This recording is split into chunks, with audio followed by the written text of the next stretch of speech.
فإن صدقا وبينا بورك لهما في بيعهما وإن كذبا وكتما فمحقت بركة بيعهما. الحدیث.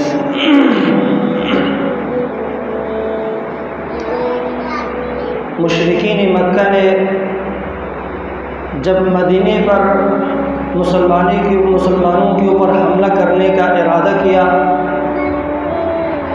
تو اللہ کے رسول صلی اللہ علیہ وسلم صحابہ کرام کے مشورے کے ساتھ ایک خندق کھودنے کا ارادہ فرمایا. تو خندق کھودنے کے درمیان بہت قسم کی تکالیف، مشقت، پریشانی صحابہ کرام پر پیش آیا. ان تکالیف اور مشقت میں سے ایک وہ بھوک تھا جو صحابہ کرام کو شدید لگا تھا. یہاں تک کہ بعض صحابہ کرام اللہ کے رسول صلی اللہ علیہ وسلم کے پاس آئے اور فرمانے لگے، یا رسول اللہ، ہم نے اپنے پیٹ پر ایک پتھر باندھا ہوا ہے بھوک کی وجہ سے. اللہ کے رسول صلی اللہ علیہ وسلم نے خود اپنے پیٹ مبارک سے کپڑا اوپر کیا تو صحابہ کرام نے دیکھا کہ اللہ کے رسول اپنے پیٹ مبارک میں 2 پتھر بندھا ہوئے شدید بھوک کی وجہ سے. جب یہ منظر بعض صحابہ کرام نے مشاہدہ کیا، جابر رضی اللہ تعالی عنہ نے جب یہ منظر دیکھا بہت پریشان ہو گیا، غمگین ہو گیا، جلدی سے واپس گھر تشریف لے گیا. گھر چلا گیا، اپنی بیوی سے فرمایا کہ کیا گھر پہ کوئی چیز ہے کہ میں اللہ کے رسول صلی اللہ علیہ وسلم کو دعوت دوں گا کھانے کا، کہ حالت بہت خراب ہے. بیوی نے کہا کہ گھر میں تو کچھ بھی نہیں ہے، لیکن بکری کا ایک بچہ گھر پہ ہے. فرمایا اسی کو میں ذبح کروں گا.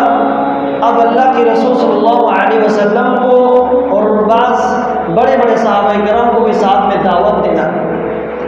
تو بیوی نے اس چھوٹے بچے کو ذبح کیا.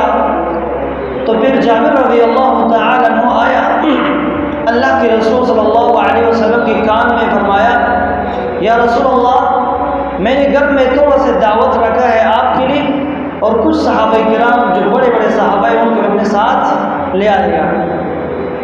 تو جب یہ بات اللہ کے رسول نے سنا تو اعلان فرمایا، یا اہل خندق ان جابرا قد صنع لكم طعاما. اے خندق والو، جابر رضی اللہ تعالی عنہ نے آپ سب کے لیے دعوت کیا. تو جابر رضی اللہ تعالی عنہ بہت پشیمان ہو گیا، پریشان ہو گیا کہ میں نے تو صرف اللہ کے رسول کو دعوت دیا تھا اور کچھ صحابہ کرام کو. اتنا صحابہ ہیں تو کھانا کیا ہوگا ان کے لیے؟ تھوڑا سے کھانا ہے. تو الغرض تمام صحابہ کرام سے پہلے جلدی گھر تشریف لائے اور بیوی کو یہ بات بتایا، کہا قد اخذیت اليوم، آج کے دن تو ہمیں رسوا کر دے گا کہ کھانا تو تھوڑا سے ہے، ہم نے تو صرف اللہ کے رسول کے لیے دعوت دیا تھا، تم نے سارے صحابہ کرام کو دعوت دیا، آج ہم رسوا ہو جائیں گے. اللہ کے رسول نے فرمایا، جب تک میں نہیں آؤں گا تم لوگوں نے اس دیگ کو اس کا دکنا اوپر نہیں کرنے، نکالنے نہیں ہے. تو الغرض صحابہ کرام آ گیا، اللہ کے رسول نے اپنے ہاتھ مبارک سے نکالا، سارے صحابہ کرام پیٹ بھر کر اس سے کھانا کھا لیا اور پھر بھی کھانا بچ گیا.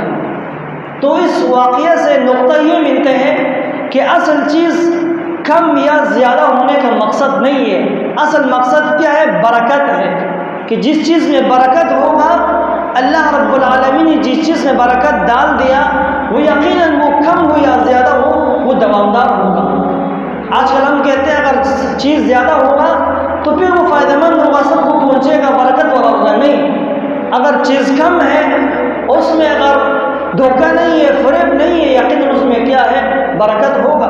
حدیبیہ کا واقعہ ہے کہ صحابہ کرام، چھوٹے جو صحابہ کرام ہیں، ان کے پاس پینے کا پانی نہیں ہے. ایک صحابی کے پاس ایک پیالہ کا پانی تھا، اللہ کے رسول نے اس میں ہاتھ ڈالا اور اپنی انگلیوں سے پانی بہہ رہے تھے. سارے صحابہ کرام اسی پانی سے وضو بھی کیا اور پانی بھی پیا، سب پیٹ بھر کر. یہ تو ایک اللہ کے رسول کا معجزہ تھا شریعت نے ہمیں یہ تاکید کیا ہے کہ معاملات میں، تجارت میں، کاروبار میں، گھر کی زندگی میں، کھانا پینے میں برکت کس طرح آئے گا۔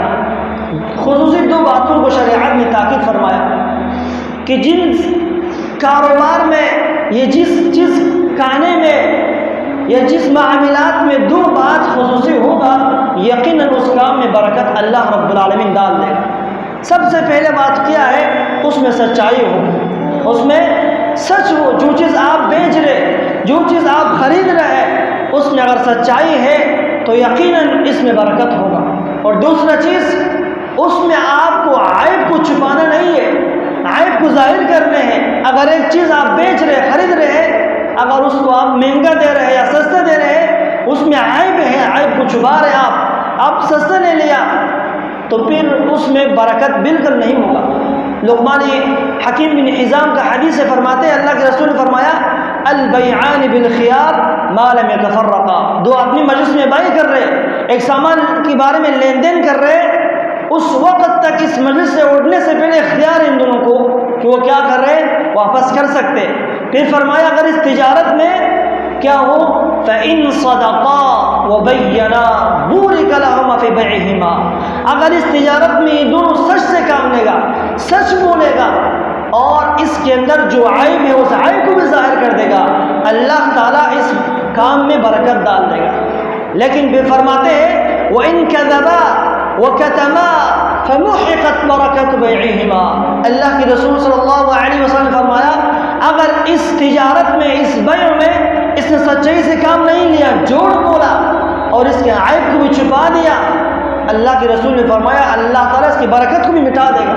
مثال کے طور پر آپ موبائل بیچ رہے، اس کا قیمت ہے 5,000 کا، آپ 10,000 کا دے رہے، اس کے اندر جو عیب ہے اس کو ظاہر نہیں کر رہے، بیچ دیا اس کو، لیکن آپ نے ظاہراً تو فائدہ لے لیا ہے، حقیقت میں آپ کے لیے نقصان ہے، اس میں برکت نہیں ہوگا۔ آپ نے زیادہ پیسے لے لیا، اصل میں برکت اس میں ہے کہ جس میں سچائی ہو اور آپ نے اس کے عیب کو ظاہر کیا ہو۔ اللہ کے رسول صلی اللہ علیہ وسلم خصوصاً دعا فرمایا اللہم بارک لامتی فی بکورہم، اے اللہ تعالیٰ میری امت کے ہر اس کام میں برکت ڈال دے جس کو وہ صبح کر رہے ہیں۔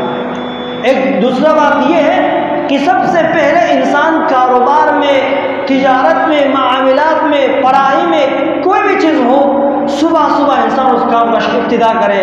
یقیناً اللہ کے رسول کی اس دعا کی برکت سے ہے کہ آپ کی تجارت بھی برکت والا ہوگا، آپ کی پڑھائی بھی، آپ کی ہر چیز، یہاں تک کہ مدارس کے اندر جب طلباء کو حفظ کرائے جاتے ہیں، وہ صبح صبح فجر کی نماز کے بعد ان کے اوپر محنت کیا جاتا ہے، قرآن کی تلاوت، حفظ، اس میں کیونکہ انسان اس وقت ذہن مستحضر ہوتے، اور دوسرا اللہ کے رسول کی دعا کا برکت ہے۔